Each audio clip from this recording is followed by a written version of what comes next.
მოგესალმებით, მე ლელა ვარ. 31 აგვისტოა, ზაფხულის ბოლო დღე. ძალიან სევდიანია ყოველთვის ჩემი განწყობა ამ დღეს და თან ვეშურები, რომ დავტკბე ზაფხულის ამ ბოლო დღით. ჩაფიქრებული მქონდა აგვისტოს თვეში 10 წიგნის წაკითხვა, 10 ბალიშისპირის მოხატვა და ვიდეოს ჩაწერა. დღეს უნდა გაგაცნოთ აგვისტოსთვის მე-10 წიგნი და ძალიან მიხარია, რომ ჩემი ჩანაფიქრის შესრულება, ასრულება შევძელი. ახლა სანამ წიგნს გაგაცნობთ, პატარა ამბავი უნდა მოგიყვეთ. ამ მინდორში ძალიან ბევრი მაყულის ბუჩქია. ჩემი წლისა და 4 თვის ბიჭი მომყავდა მას შემდეგ, რაც მაყვალი დამწიფდა და ყველა ბუჩქი ზეპირად ვიცით, ძალიან ღორმუცელაა და სანამ არ შესანსლავდა ყველა ბუჩქთან დამწიფებულ მაყვალს, იქამდე არ ვტოვებდით აქაურობას. ერთხელაც რამდენიმე დღის წინ, რომ ვუთხარი, რომ ამ ბუჩქზე აღარ არის მაყვალი და მოდის სხვაგან წავიდეთ მეთქი, მადლობაო, ასე თქვა და გამახსენდა, რომ წინა დღეს მეც მადლობა გადაუხადე მაყულის ბუჩქს, რომ გვაძლევს მაყვალს, რომელშიც არეკლილია ზაფხულის დღეები, მზის სხივები, წვიმის წვეთები, ჩიტების ჭიკჭიკი და ასე ტკბილი ნაყოფით გვიხარებს გულს. ამით იმის თქმა მინდა, რომ კიდევ ერთხელ დავრწმუნდი პირადი მაგალითის ძალაზე, რომ ჩვენ ვართ სარკეები, ბავშვები არიან ჩვენი სარკეები და ირეკლავენ ჩვენს როგორც დადებით, ასევე უარყოფით თვისებებსა და ქცევებს და ყოველთვის როცა ჩემი შვილები ცუდად იქცევიან, ვფიქრობ, რომ სად დაუშვი შეცდომა და პირიქით მადლიერებით მინდა რომ დავიწყო ამ წიგნზე საუბარი. ეს წიგნი მაჩუქა ჩემმა სტუდენტმა, მას შემდეგ რაც სემესტრი დავამთავრეთ, კავკასიის უნივერსიტეტში საბავშვო ლიტერატურის კურსს ვუკითხავდი 2 სემესტრის განმავლობაში სტუდენტებს, მომავალ მასწავლებლებსა და კიდევ სხვადასხვა სკოლიდან ირჩევდნენ სხვადასხვა სკოლის წარმომადგენელი სტუდენტები ამ საგანს და ძალიან საინტერესო იყო მათთან ურთიერთობა. ეს არის მატილდა ვუდსის ავსტრალიელი მწერლის წიგნი, სახელად ბიჭი, ჩიტი და ოსტატი ალბერტო. 2018 წელს გამოსცა პალიტრა ელმა და მთარგმნელი არის ანა ჭიჭინაძე, იტალიურიდან უთარგმნია მას. ავტორის შესახებ ბოლოს პატარა დანართი არის, საინტერესო ცნობა. ეს წიგნი როგორც კი გამოვიდა, გამოიცა, მასში 10 ქვეყანას შეუძენია გამოცემის უფლება, იმდენად მოიხიბლა მკითხველი სხვადასხვა ქვეყნისა და თავად ავტორი ცხოვრობს ავსტრალიაში და ეწევა მოხალისეობრივ საქმიანობას.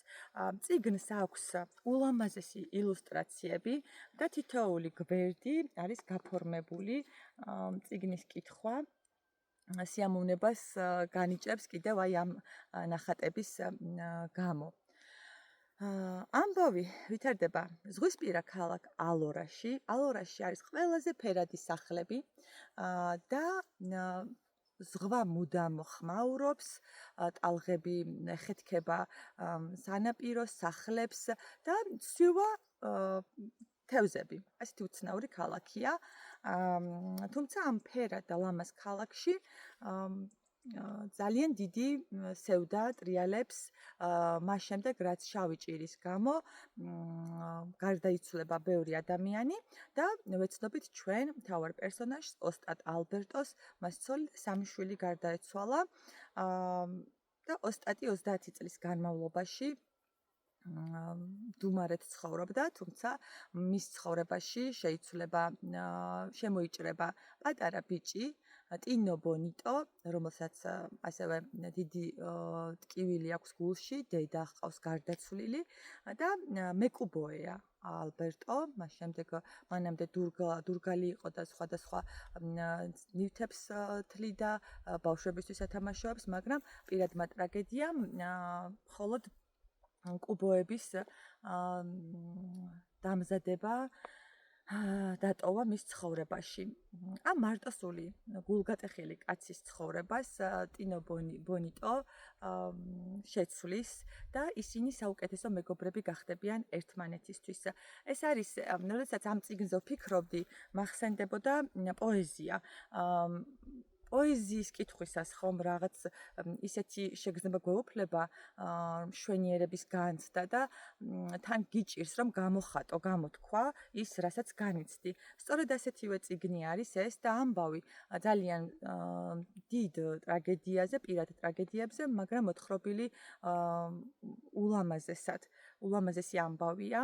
ცდების და ცდების სიკვდილსა ვინც არ მოელის წამისად იმ უამრავი აფორიზმიდან ვეფხისტყაოსანში რომლებიც გვხვდება ამ საოცარ პოემაში რატომღაც მე ყველაზე მეტად ეს მახსენდება ხოლმე და ეს წიგნიც არის იმის შეხსენება თავად ალბერტოც ამბობს რომ თუ კი სიცოცხლე არსებობს სიკვდილიც არსებობს და ის რომ სიკვდილი და სიკვდილი სიცოცხლის მონაცვლეობენ.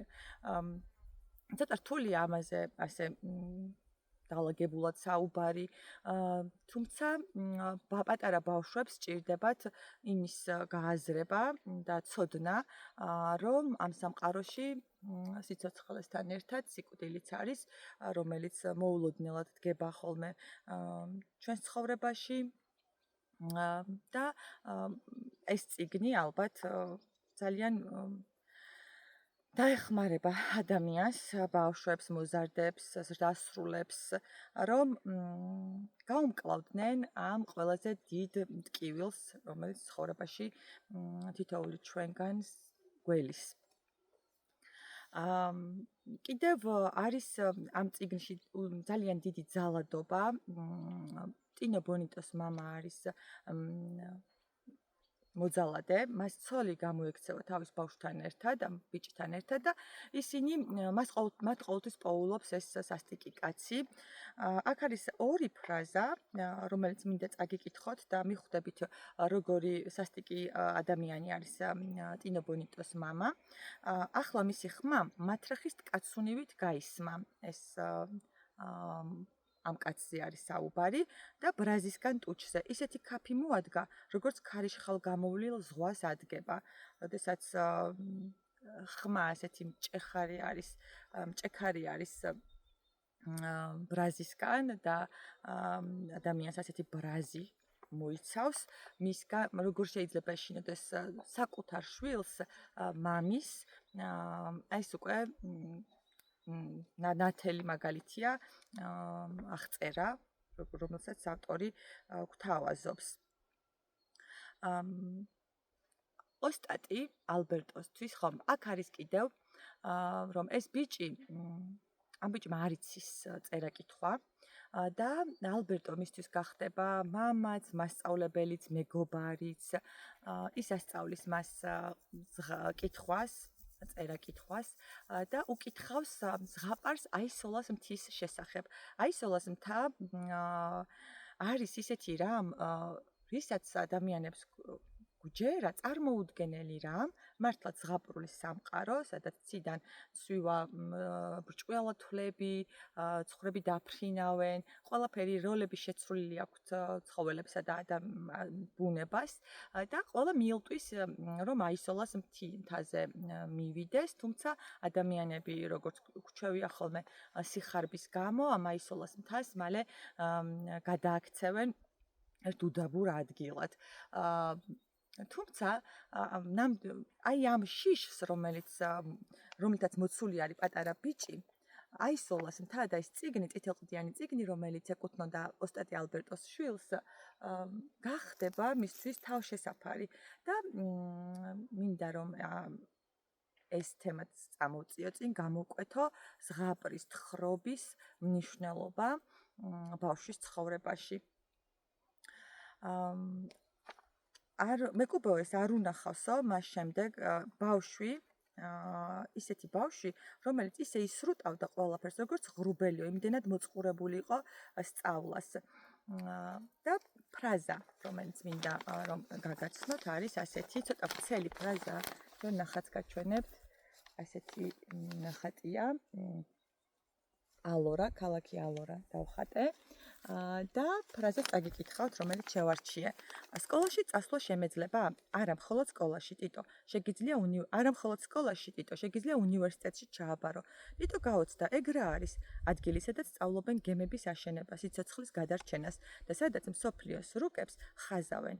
ასე ეტყვის ალბერტო, ასე დაარიგებს, აუხსნის თუ რა არის უნივერსიტეტი და ძალიან მომეწონა განათლების როლზე ყურადღების გამახვილება, წინ წამოწევა და უნივერსიტეტი რას გვაძლევს, მეც დავფიქრდი და თქვენ როგორ უპასუხებდით პატარა 10 წლის ბიჭს, რომელიც თუ გკითხავდათ, რომ რა არის უნივერსიტეტი?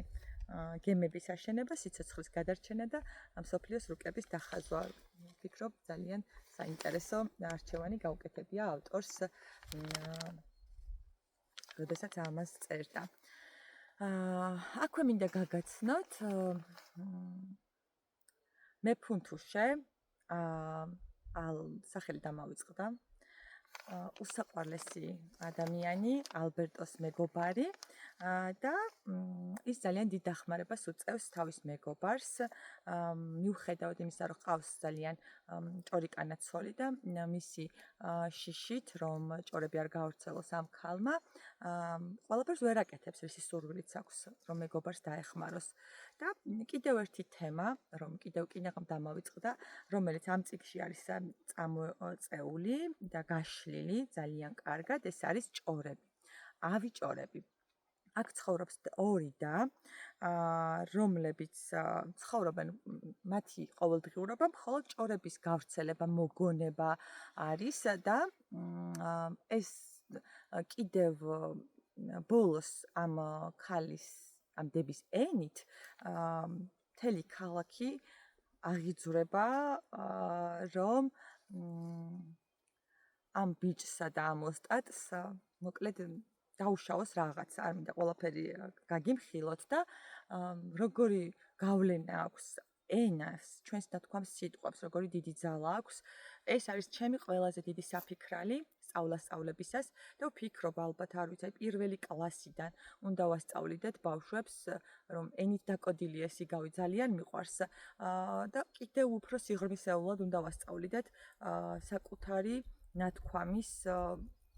ნათქვამზე პასუხისმგებლობის აღებას, როგორ შეიძლება, რა შეიძლება გამოიწვიოს ჩვენმა ნათქვამმა სიტყვებმა, ნგრევა, უბედურება, ადამიანების ცხოვრების ამოტრიალება და პირიქით.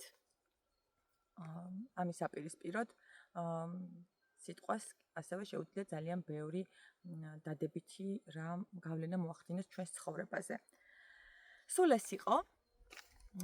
შემდეგ წიგნამდე გემშვიდობებით.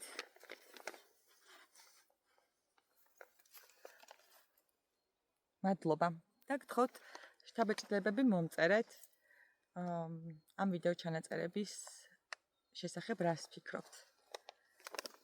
დიდი მადლობა წინასწარ.